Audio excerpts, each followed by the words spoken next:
Coming up on Tech News Today, could Sony lose their class action lawsuit? We'll talk to Phil Allingham and get his expert lawyerly opinion. Also, Ivy.com broadcasts television over the internet without paying too much for it, and a judge says they have to stop. We'll tell you why. Also, you can print out your own replacement ear. Now you're going to have to watch.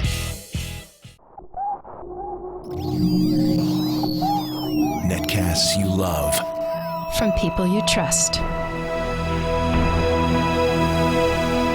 This is TWiT. Bandwidth for Tech News Today is provided by Cachefly at CACHEFLY.com.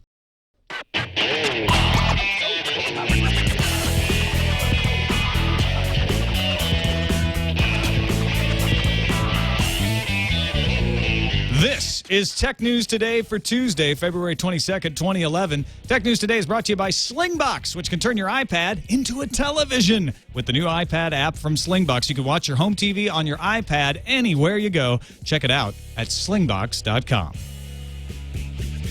Welcome to Tech News Today. I'm Tom Merritt. This is the show where we kick around the tech news of the day along with you. I'll try to make some sense of it all. First of all, big thanks to Darren Kitchen for filling in on the show last Friday, hosting the show, along with Ayaz Akhtar and Nilay Patel in my absence. Did a great job. In fact, I'm happy that they let me come back and host the show again. They did such a good job. I am alone today. Jason Howell out on vacation, but thankfully I've got a couple of great people to help out with the show. Joining us, of course, from Revision 3's Techzilla and Core on the Sony PlayStation Network, Ms. Veronica Belmont. Hello, Tom. Thanks for keeping me company on today's TNT. It would have been very lonely to do it alone. I'm sorry you're so lonely. Yeah, no, I'm not. I'm not anymore because I have you, and also very excited to have on the show Phil Allingham, attorney at law. Tom, how are you? It's nice to be here. It's good to be here. Phil, some of you may recognize if you watched Tech TV back in the day. He used to run the lab at Tech TV. He was a producer on Screensavers and Call for Help, even hosted Call for Help for a short period of time. But now you're a lawyer and an industry analyst. Well, thank you. I think that's nice of you to say. And it's probably maybe one or two of your viewers may recall me, but, you know. No, I collected their names in the chat room for you, so I can put you in touch with them. Oh, yeah. Send it forward. Forward that to me. That'd be great.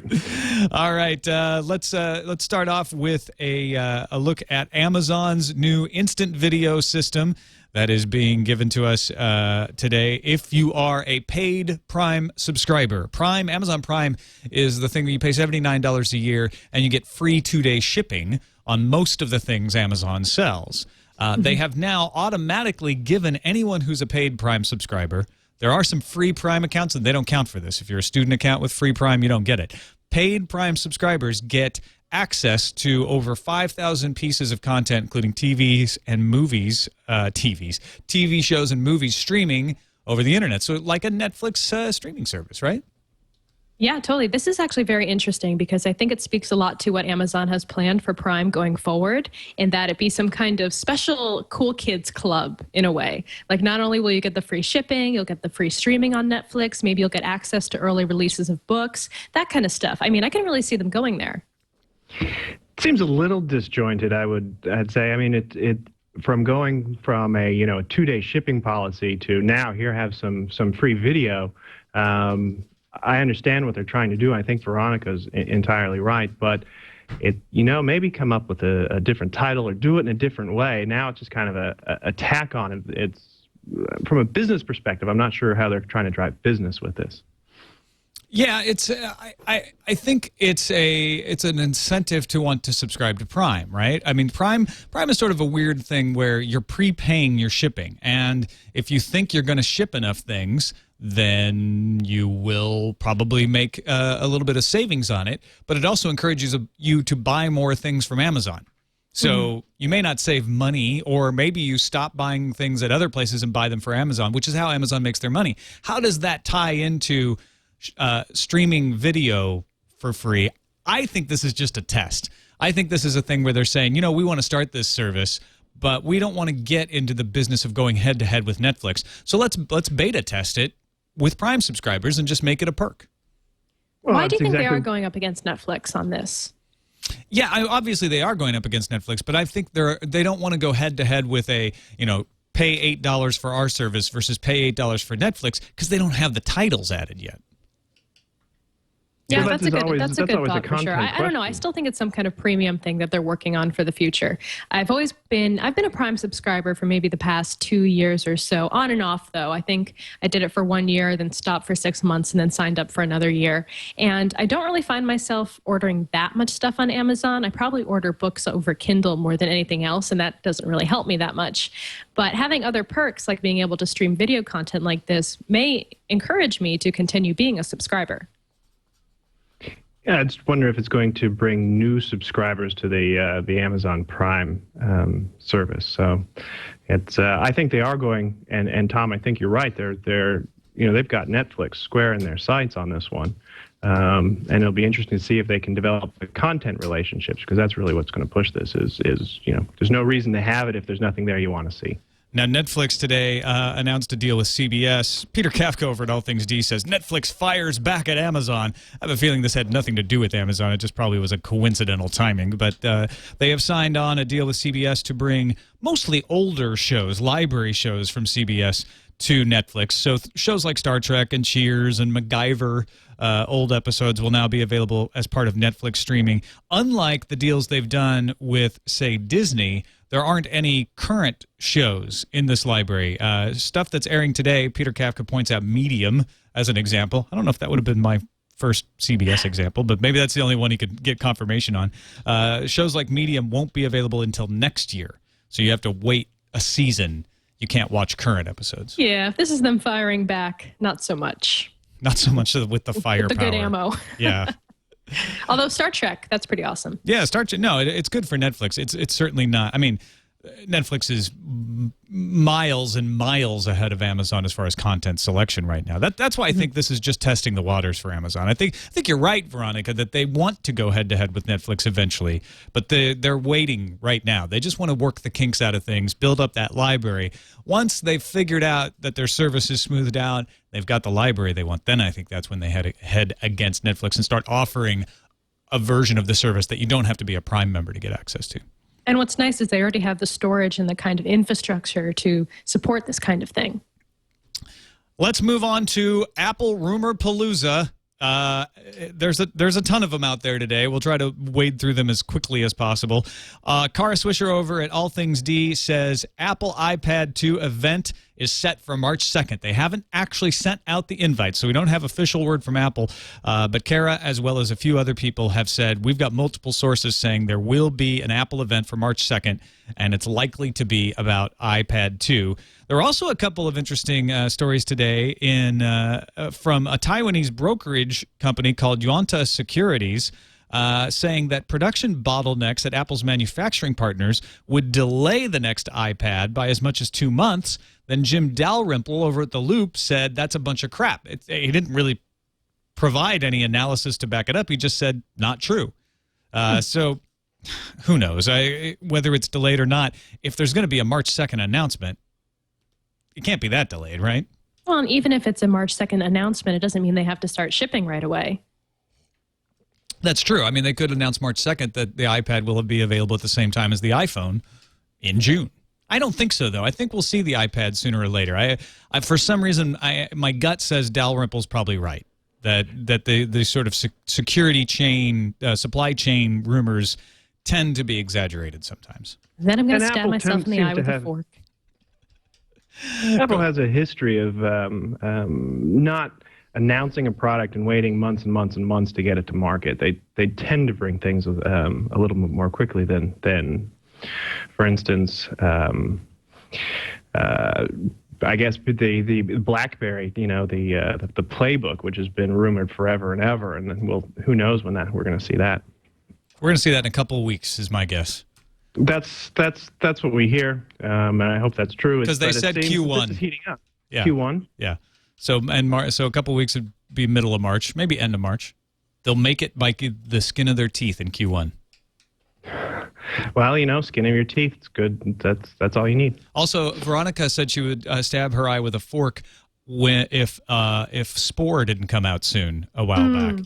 That was a long time ago. So you've made a lot of stabbing your eye promises over the years that haven't been fulfilled, I hope. Hasn't happened yet, I know. Yeah. Did it come true with No, they took a long time, and I didn't stab my eye. You did out not with a stab fork. your eye, yeah. I'm just annoyed because I already bought the iPad like 4 months ago, and now the new one's coming out. I don't know why I'm surprised. I'm not surprised. I'm just annoyed with myself. Apple also scheduled a secret retail employee meeting this weekend, asking its employees to sign a non-disclosure agreement ahead of the all-hands meeting. Can't be all hands if they don't all sign the document, though. Apple Insider had reported that some Apple retailers are receiving a warning from the company not to open a sealed pallet of shipments due to arrive sometime this week. Now, this, everyone thinks, is new MacBooks, which are not going to be announced on March 2nd because all the rumors say that we're going to get new MacBook Pros on March 1st. So obviously, that would happen before we would get new iPads. And other people are saying it's not even going to wait till March 1st. We're going to see new MacBook Pros later this week on Steve Jobs' birthday. Really? I did hear that they were not taking orders for new MacBooks, or maybe it was MacBook Pros in the past week or so because they are waiting for a refresh. Best Buy SKUs were uncovered too, saying that MacBook Pros would be there. Steve Jobs celebrates his 56th birthday this Thursday, though. Do you think that they would just? I mean, MacBook Pros don't get their own announcement anymore. Those days are gone. And in fact, a lot of people are saying this isn't going to be that much of a refresh. Gene Munster says it's just going to be faster processors, not a dramatic redesign. We might see LightPeak added as an option for connectivity, but it's not supposed to look any different than the current MacBook Pros. Yeah, well, then probably no big announcement. I think if there were to be an announcement, it would be about the iPad at this point. Yeah, and that will come March 2nd. There we go. We've come full circle in our rumorness. Let's move on to Xbox Connect hackers getting a gift. Microsoft made an announcement at an open day, kind of an open house thing, at the Microsoft Research Center near Seattle, saying that Xbox Connect technology will put out an SDK to allow amateur software developers to experiment with it. So, Phil, kind of the opposite of what they did when the first Connect hacks hit the scene. Microsoft immediately said anyone who violates our terms of service will be sued. Then they backpedaled really quickly and said, well, you don't have to violate our terms of service to play with it. Now they're actually going to make it easy to hack around with the Kinect. Well, it's very enlightened by Microsoft, really, isn't it? They've got a great technology. People have been using it for all kinds of interesting things already. And why not make it open to a larger community to do things with it? And I guess, as I understand it, this SDK is for personal use and not for professional, but that will be coming. Yeah. So it'll be interesting to see. I think the hacker community and people who are going to modify this thing and create new uses for it, more power to them. And it's only going to benefit Microsoft because it's such a unique product, and there isn't anything else out there really on the market that does the same thing. Yeah, I think this is a good move on Microsoft's part, and it's probably not revolutionary, and it's probably not something you should give Microsoft too much credit for, but it does take a little effort, and I think it dawned on them that they'll win not only a good PR victory, but possibly if they control an SDK and can get their hooks into what these people are developing, they win a chance to have some innovation and a step up in any ways the Kinect are used that they can take advantage of for their products. Well, they've had a lot of success, too, with like XBLA and letting developers, professional and amateur, work in that environment. So maybe this could be something that they do use for people actually selling small Kinect games on the marketplace in the future. Yeah, really good point. I hadn't even thought of that. All right, let's take a quick break and thank our sponsor, Slingbox, which can turn your iPad into a television right now. You don't have to wait for a new one. Get it right now. Slingbox, you can watch your home TV on your iPad anywhere you go. It's different than all these other video services you hear in the news. Some companies say their system lets you watch TV everywhere, but only Slingbox lets you watch your home TV from whomever you get your service from, wherever you go, without limitations. You're not limited to certain channels. You don't have to pay extra for special services. You're not blacked out of your sports because you don't happen to be in the right town at the time. If you legally receive television at your home, you can sling it to your iPad, to your BlackBerry, to your computer, wherever you have an internet connection. Check it out at Best Buy or Amazon, and you can learn more at slingbox.com, the easiest way to watch your home TV wherever you are on the internet. Good stuff. A French search company is launching another antitrust complaint at Google. OnePlus V is behind the legal search engine eJustice. and they say Google won't allow the site to use AdSense to make money.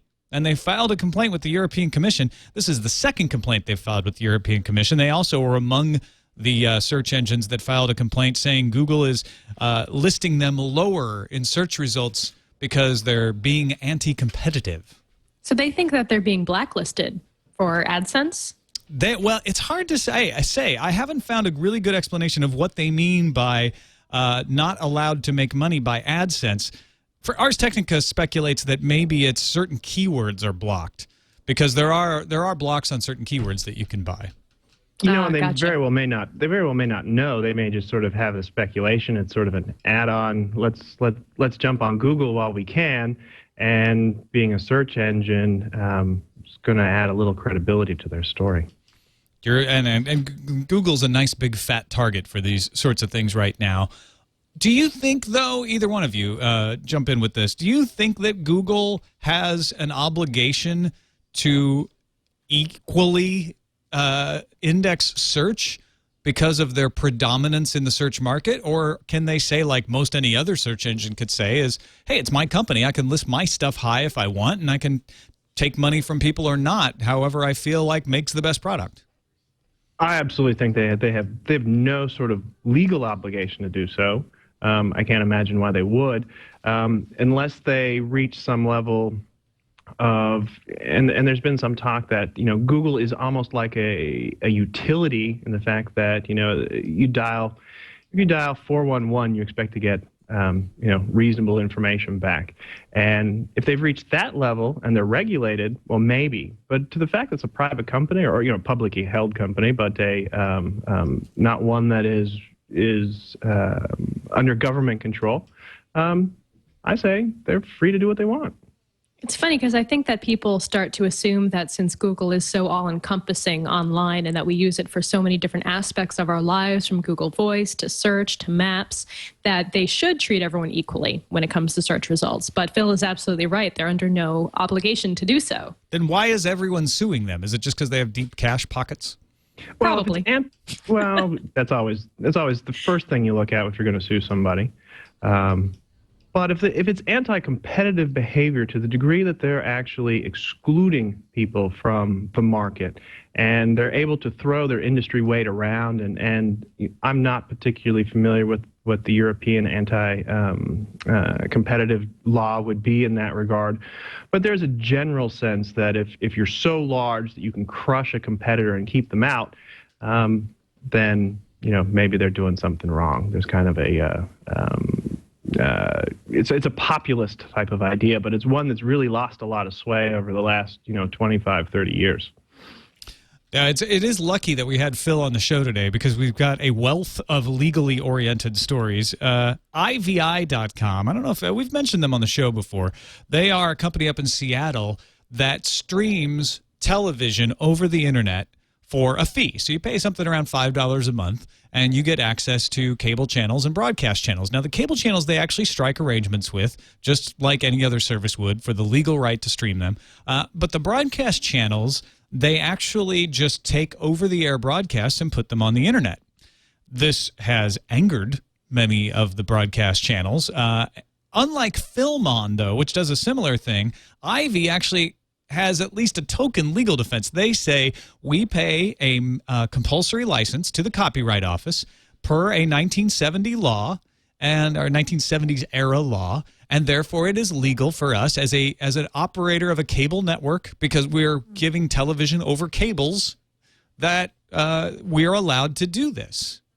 Sneaky. Judge did not agree. Judge Naomi Buchwald ruled today that Ivy is now under a preliminary injunction and must stop the retransmissions. She really laid into Ivy on this stuff. Well, part of this, interestingly enough, and the law that they're relying on comes out of there was a time when rural America did not have access to broadcast television. Not real America, rural America. Rural America. And so the FCC, in all its wisdom, decided that what should happen is that if you're a broadcaster, then you should be able to, or a cable company back then. You should be able to take these over-the-air broadcasts, give it to these sort of geographically limited areas. You can pay this compulsory fee, and then the big broadcasters can't say no, and everybody benefits. Clearly, that's not exactly, I think, what's happening in this case, because it's being broadcast out to everybody, and I suspect that they have a financial interest in putting that. And the fee, by the way, is incredibly low. I think it's like $100 that gets paid. Right, the compulsory license that they pay to the Copyright Office is pretty low. Yeah, it would pale in comparison to any kind of contract that they have with a cable company or a cable network. So they are kind of skirting the issues, and generally, if a judge gets wind of something like that someone's trying to bend the rules, they're certainly going to grant, in this case, the temporary injunction. Now, why? Just curious. Why shouldn't this be allowed? I mean, and granted, this compulsory license from the '70s probably doesn't apply to this situation because it's the internet and so many things have changed. And Judge Buchwald made this pretty clear in some of the quotes that I've read.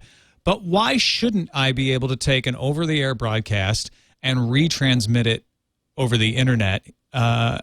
If that just increases the viewership. I mean, the signal is freely broadcast, and they make their money based on the advertisements getting seen. Doesn't that just mean more people will see those advertisements? But are they losing the ability to track the advertisements at that point? Is there any way that you can track over-the-air advertisements? Well, you can track over-the-air advertisements by Nielsen. So theoretically, Nielsen just needs to account if someone's seeing it on their browser instead of seeing it on their television.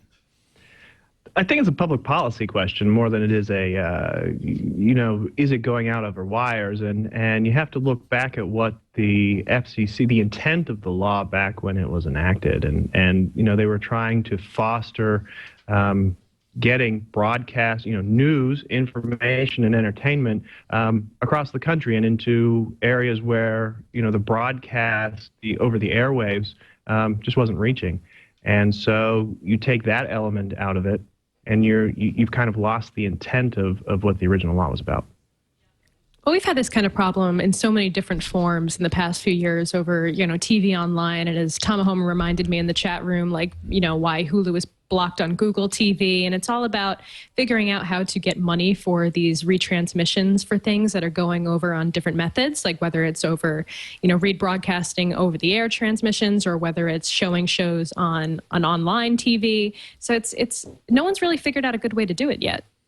I just think it's trying to put the genie back in the bottle in some ways locally, because I can put a TV tuner card in my laptop and watch TV on my laptop. I can use Ivy with a computer that's hooked up to a television, and it's no different than if I was watching the broadcast brought in over an antenna.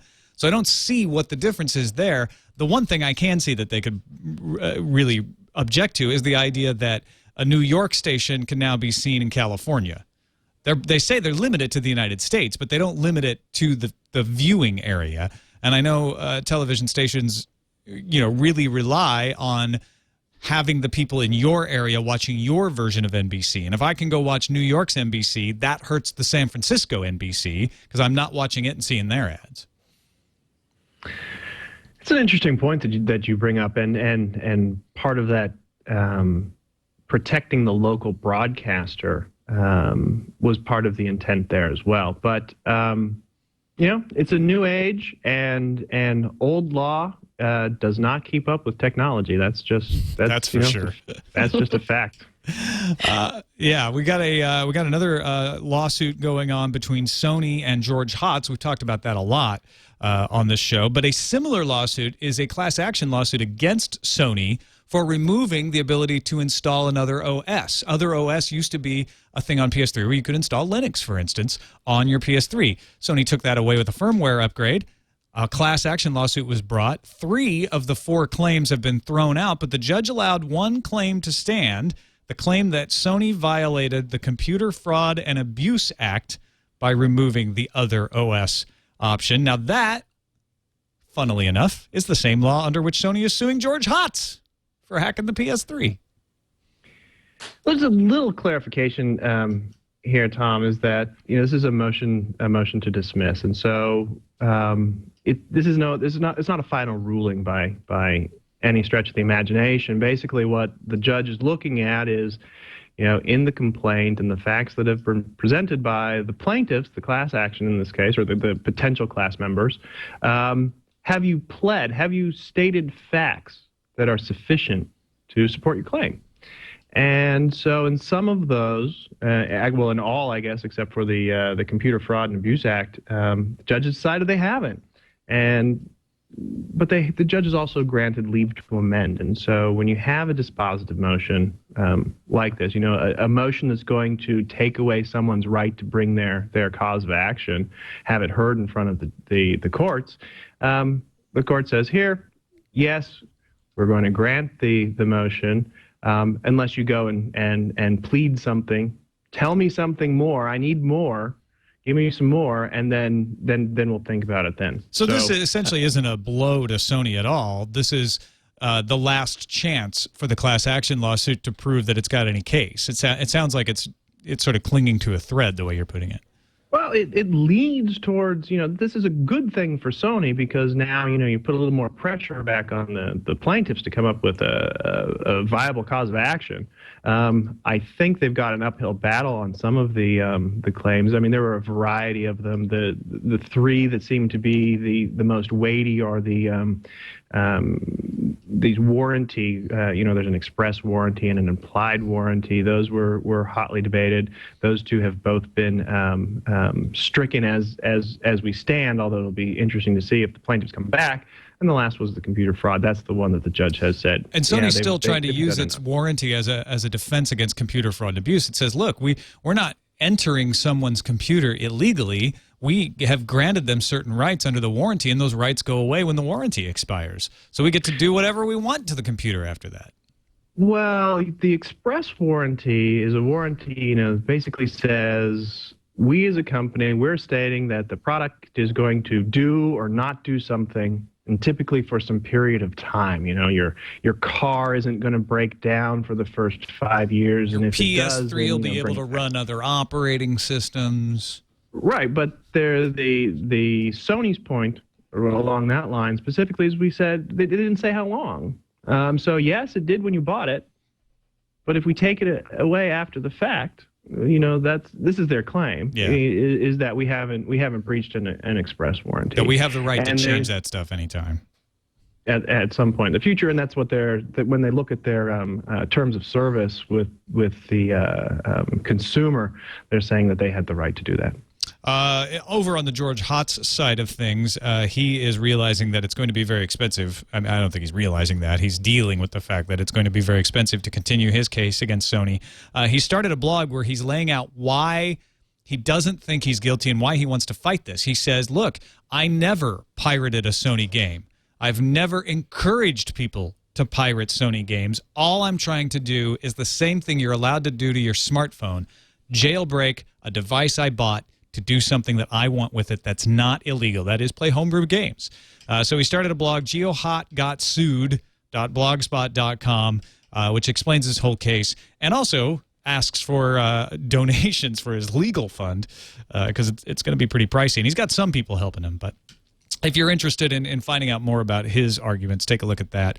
There's also some FUD out there about PlayStation hackers reportedly able to unban themselves and ban others. It turns out most of that is very theoretical, people trying to figure out how they could possibly do that, try to figure out ways in which they could do that. But I don't think anybody's actually figured that out. Of course, that relates to the fact last week that Sony said, if you're on the PlayStation Network with a hacked machine, we're going to ban you from the PlayStation Network and you won't be able to use it anymore.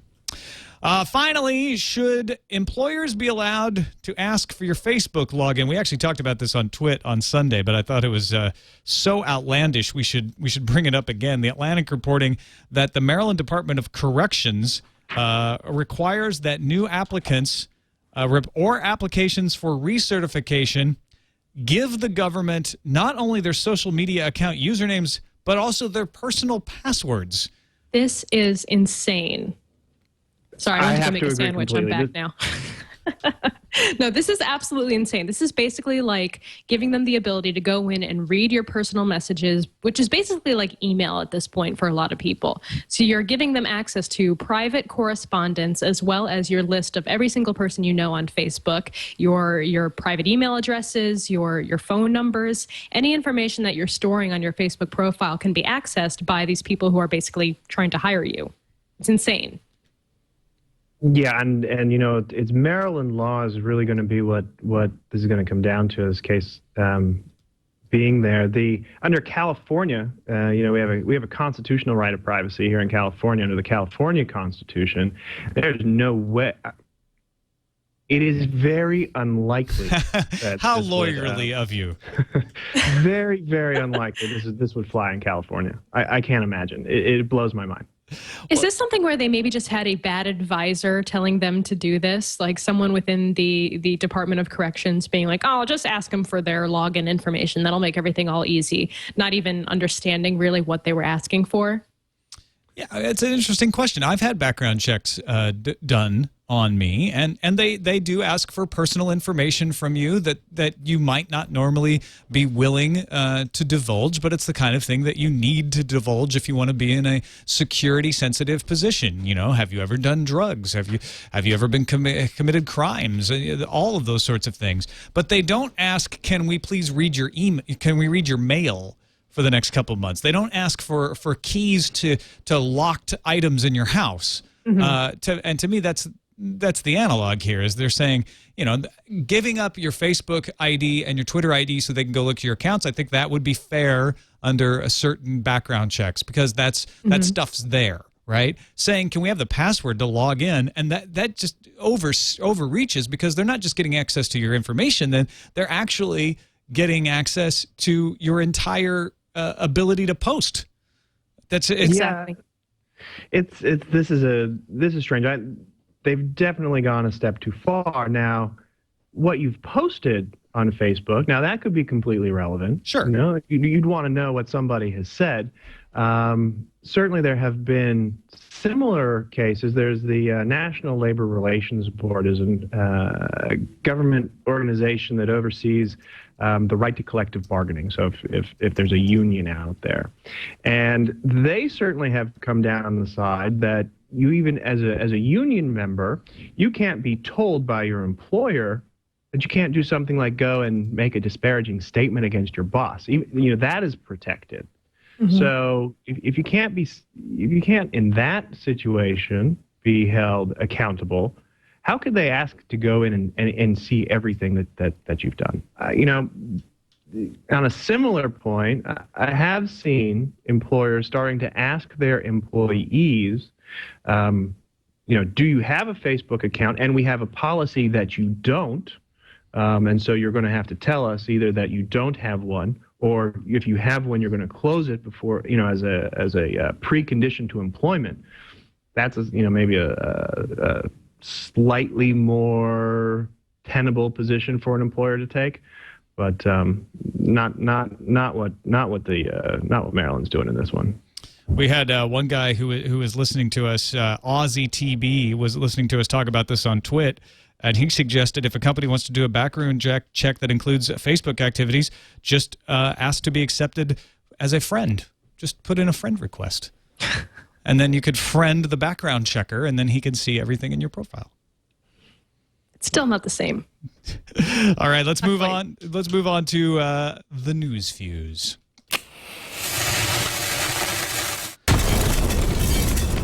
The Motorola Xoom. I'm still playing with how to pronounce the X in Xoom. Is expected to go on sale this week with Android 3.0 Honeycomb, but not Adobe Flash, apparently. One of the big advantages it's supposed to have over the iPad. That pain won't last as long as it does on iOS, though, which will never get Adobe Flash. Adobe says that Flash Player 10.2, the version of Flash that will be compatible with upcoming Android tablets, will be ready within a few weeks, at which point it will be available for over-the-air installation on any Android 3.0 tablets that already are out there, like the Xoom. Zoom. Yes. And Windows Phone 7 got an update, but it's still just an update to the updater. How cruel is that? To add insult to the injury, many Windows Phone users report the updater update bricked their phone. Microsoft is looking into the problem and recommends returning the phone to the store to have it exchanged if you're having the problem. Ouch. Wow. Ow. It's not even a good update. And it bricks your phone. How rude. Nintendo announced today that launch titles for the 3DS game consoles will cost $40. 16 titles were announced, including 3 from Nintendo, like the new 2011 Mario Kart, Pilot Wings Resort, which uses the 3D screen to good effect, I hear. Titles like The Legend of Zelda Ocarina of Time 3D, Star Fox 64 3D, and Kid Icarus Uprising, and even new installments of Mario Kart series will be coming later in 2011. Hey, Tom, are you one of those audio snobs who think MP3s sound like you're dragging audio files through a pile of rotten corpses? No, I have a tin ear, but Jason Howell can tell the difference. Well, for those of you out there who do, take heart. CNN reports that Apple iTunes and other digital music retailers are negotiating with record labels to offer professional quality 24-bit audio tracks. Audio players might need some updating to be able to play the tracks, however. New HP CEO Leo Appletucker presided over his first earnings call since taking over the top spot at the company last November. HP said Q1 revenue rose 4% year over year to $32.3 billion. That missed the $32.9 billion estimate, though. Earnings per share did beat estimates, but HP stock still dipped after the announcement. Ouch. Another ouch. Ow. And Verizon's in trouble with the FCC, though not over net neutrality. Not over net neurology. Neurology. Something that some often think of as a problem of other carriers out there. Dropped calls. Reports indicate that Verizon's network failed to connect 10,000 calls to 911 numbers in Washington suburbs during the January 26 snowpocalypse.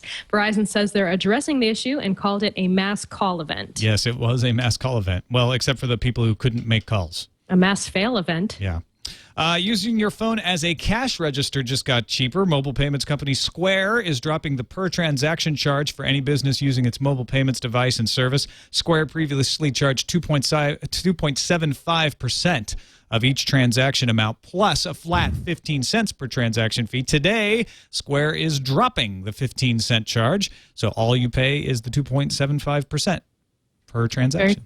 Yeah. And on a sadder note, we want to take a moment to acknowledge the earthquake in Christchurch, New Zealand. We hope any of our listeners out there are safe and sound. Google is offering its Person Finder database to help people in Christchurch find friends and family. The address is christchurch-2011.person-finder.appspot.com. They could have made it a little easier to find. The service was first offered in Haiti after last January's earthquake. Yeah, it was a pretty bad earthquake. And what's really odd about it is they had a 7.1. This was a 6.3, but the 7.1 was deeper and farther away, so it didn't cause as much damage. The big cathedral in Christchurch, which I've actually walked up to the top of, the entire steeple just destroyed. Really scary stuff out there. So. I saw some before and after pictures of it, and it's just devastating. Yeah, heart goes out to all y'all in Christchurch. All right, finishing up with a little bit of weird science. Cornell University scientists have successfully printed out, using a 3D printer, a silicone replacement human ear. That's right.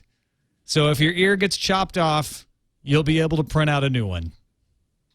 It's a little odd, but I think that the whole 3D printing is and 3D that technology is going to change. It's a huge step forward for especially small inventors, people at home who are manufacturing things. This is obviously a pretty interesting use of that, but I like the technology. Being able to print out heart valves and replacement parts of all kinds is pretty cool. Pretty cool stuff there. It's just creepy looking right now. Yeah, I've seen some of those 3D printers in action before, and they're pretty awesome. I mean, I saw one recently over at the tech shop down in Menlo Park, and they basically use it to make prototypes for things that people are designing, inventions and whatnot. But having it used in this kind of capacity, I think, is really the next step in making it that much more awesome. All right, let's move on to the calendar.